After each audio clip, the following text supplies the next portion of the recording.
Now we are going to define this word data.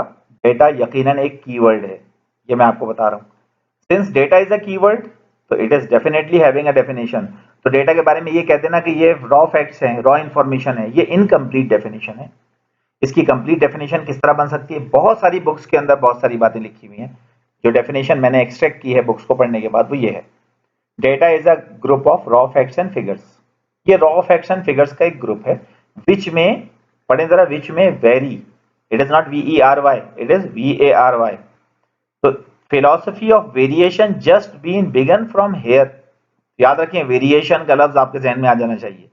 Data है तो variation है. अब वेरिएशन का क्या मतलब? टू वेरी, इसका क्या मतलब कि चीजों का डिफरेंट होना, एक दूसरे से मुख्तलिफ होना, ऐसा ही है ना. तो ये चार चीजों पे वेरिएशन डिफाइन हुई है. पर्सन टू पर्सन वेरिएशन है, ऑब्जेक्ट टू ऑब्जेक्ट वेरिएशन है, डिस्टेंस टू डिस्टेंस और टाइम टू टाइम वेरिएशन है. क्योंकि ये बदलते रहते हैं, लोग बदल जाते हैं, आम सी बात है. यकीनन एक चेहरे पर कई चेहरे सजा लेते हैं लोग, ये भी कहा जाता है, गाना है बाकायदा. लेकिन अगर मैं सिर्फ बात करूं पर्सन टू पर्सन की, ऑब्जेक्ट्स की बात है, रॉ फैक्ट्स एंड फिगर्स, तो मुझे सोच के बताएं कि एक जैसे लोग कौन से मुल्क में पाए जाते हैं आपके ख्याल में? कुछ लोग जवाब दे रहे हैं चाइना, एज एक्सपेक्टेड. तो वाकई अगर चाइना में एक जैसी शक्ल के लोग हैं तो how they can distinguish between their own wife and their friend's wife? Oops, ये तो एक बहुत बड़ा सोशल मेस क्रिएट होने जा रहा है.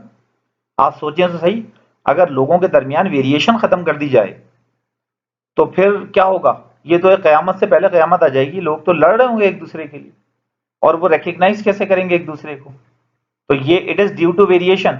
अब देखें, डेटा वेरिएशन से है, वेरिएशन डेटा से है. भाई वेरिएशन तो वेरिएबल में होती है, तो डेटा वेरिएबल हुआ? सोच के बताएं. डेटा यकीनन वेरिएबल है. अच्छा, वेरिएबल का ऑपोजिट क्या होता है? कांस्टेंट. गुड. तो पर्सन टू पर्सन अगर वेरिएशन ना हो तो कांस्टेंट का मतलब सारे लोग एक जैसे.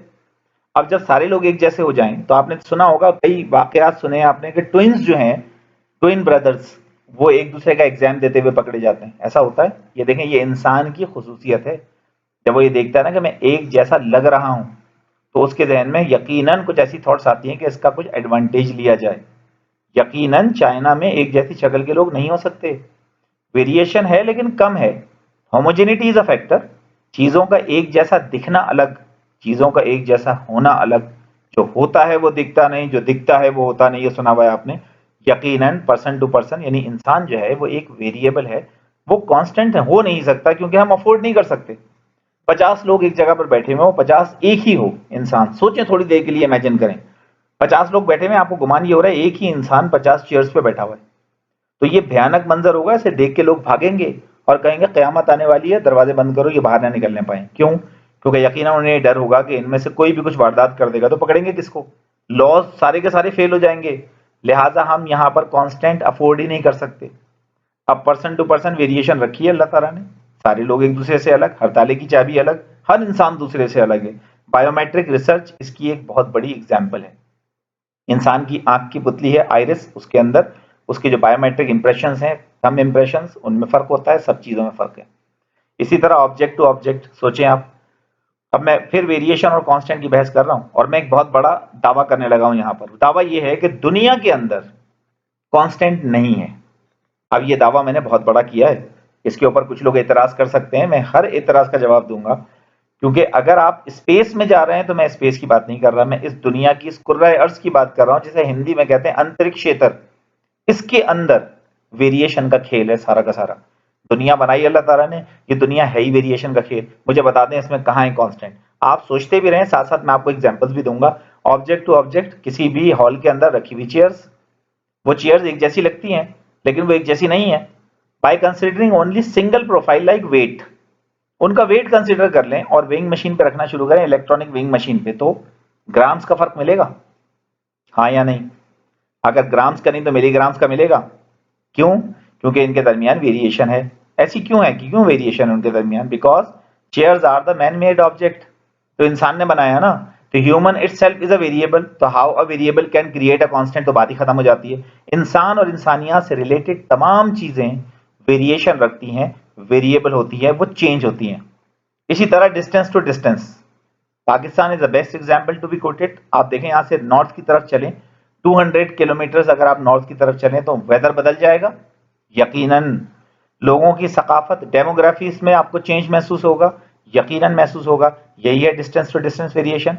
As far as price of a commodity is concern, तो आपने कई दफा सुना होगा लोगों से ये बोलते हुए कि इस मार्केट में ये चीज महंगी है, कुछ किलोमीटर दूर दूसरी मार्केट है, वहां चलो, वहां ये चीज सस्ती मिलेगी, तो प्राइस वेरिएशन आ रही है।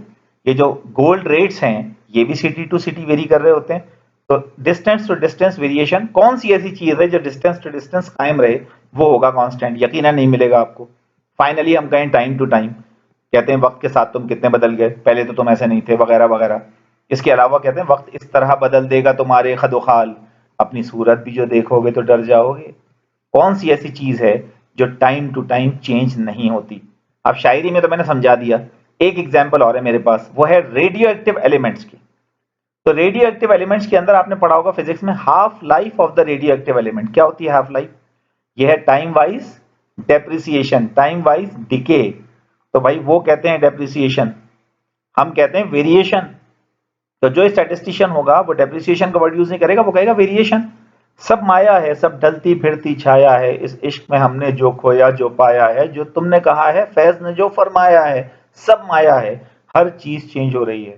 और यही डेटा जब हमारे पास आता है किसी मेडिकल साइंस से, तो ये दो हिस्सों में डिवाइडेड होता है। पहली इसकी एग्जाम्पल है क्वालिटेटिव वेरिएबल। अगर आप जो मेडिकल प्रोफेशनल्स मेरी आवाज सुन रहे हैं तो सोचें, जब आपके पास पेशेंट्स आते हैं तो जेंडर लिखते हैं आप, जेंडर में मेल फीमेल है, उन्हें डिजीज है, कोई कॉज वगैरह, कोई सारी चीजें सब की सब क्वालिटेटिव हैं जो आपको अल्फाबेट्स में लिखी जाती हैं, कमेंट्स की सूरत में लिखी जाती हैं, ये सारे डेटा क्वालिटेटिव होते हैं। इन्हीं के साथ कुछ मेजरमेंट्स इंस्ट्रूमेंट भी हैं, like age, BP, BMI extra, जिसे हम मेजर कर सकते हैं। तो as far as measurements are concern, तो ये क्वांटिटेटिव वेरिएबल्स को क्वांटिटेटिव वेरिएबल्स को डिफाइन करते हैं। और इसी तरह अगर आप सोचना शुरू करें तो आपका जहन काम करेगा और आप बहुत सारे क्वालिटेटिव और quantitative variables other than medical field भी ऑब्जर्व कर लेंगे। जब कोई क्वेश्चन बनता है, क्वेश्चनर बनता है, तो उस क्वेश्चनर के अंदर नाम पूछा जाता है, क्वालिटेटिव है। उसका एरिया ऑफ रेजिडेंस पूछा जाता है, क्वालिटेटिव है। इसी तरह उसकी तालीम पूछी जाती है, क्वालिफिकेशन क्या ली है उसने, वो भी क्वालिटेटिव है, डिग्री का नाम पूछा जा रहा है। ईयर्स की बात करें किसी चीज का, ईयर्स ऑफ एक्सपीरियंस, तो यकीनन वो ईयर्स जो है वो नंबर में आएंगे, वो क्वांटिटेटिव है। आई साइट की बात करें तो क्वांटिटेटिव है। आप पल्स रेट की बात करें तो क्वांटिटेटिव है। ब्लड ग्रुप की बात करूं तो क्वालिटेटिव है। इसी तरह आप सोचते रहें तो जो वेरिएबल, जो सवाल आप क्वेश्चनर में पूछ रहे हैं, उस सवाल की नौइयत का अंदाजा आसानी के साथ हो जाता है। तो यूं एक क्लासिफिकेशन बनती है हमारी।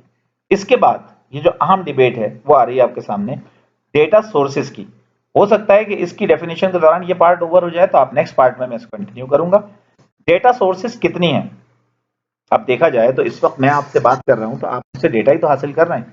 इसी तरह अगर आप अपना फीडबैक देंगे कमेंट्स में या किसी भी अंदाज से, या मैं अगर कोई असाइनमेंट आपको दे दूं तो आपके पास से डेटा मुझे मिल रहा है।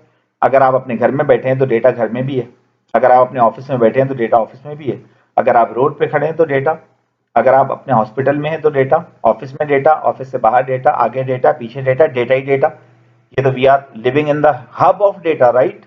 तो दुनिया जो है it is a hell of data, हर तरफ तो डेटा है। तो डेटा से डील करने वाली जो साइंस है, जो सब्जेक्ट है, वो स्टैटिस्टिक्स है। और डेटा मैं आपको पहले बता चुका हूं ये वेरिएशन से है। तो वेरिएशन जिस जिस चीज में प्रोड्यूस होगी वहां से आप डेटा ले सकते हैं। तो इस डेटा की कितनी सोर्सेज हो सकती हैं? अब तो आपके जहन में आएगा कि हर तरफ तो डेटा है, अनलिमिटेड सोर्सेज हुई डेटा की। ऐसे ही तो नहीं कह दिया ख्वाजा मीर दर्द ने कि सरसरी तुम जहान से गुजरे वरना हर जा जहाने दीगर था। हर जगह पर आप रुक जाएं, किसी भी कहानी सुनना शुरू करें, आपको लगेगा कि उसकी कहानी जो है वो तो आपकी जिंदगी थोड़ी है उसकी जिंदगी को स्टडी करने के लिए। तो डेटा की सोर्सेज कितनी हुई? तो याद रखें, categorization always make our life easy. Categorization का हुनर, सैयदना हजरत अली करमल्लाहु वजहहू की ज़ात गिरामी को कोट करूंगा मैं, क्योंकि जब प्यारे नबी ने कह दिया हमारे कि मैं इल्म का शहर हूं और अली उसका दरवाजा है, तो यकीनन हमारा ब्लाइंड फेथ है उनके ऊपर, उनकी नॉलेज जैसी नॉलेज किसी के पास नहीं है। तो उनसे ही ये कैटेगराइजेशन वाला जो आइडिया है वो हम लोगों ने लिया है। कैटेगराइजेशन का मतलब कि हम ओवरव्यू करते हैं, ब्रीफ। अब बुनियादी तौर पे डेटा को, पूरी दुनिया से जो डेटा हासिल हो रहा है, किताबों में ये लिखा है कि ये 3 मेजर सोर्सेज से हासिल होता है मोस्टली। हो सकता है कोई चौथी सोर्स हो, लेकिन वो बहुत रेयर है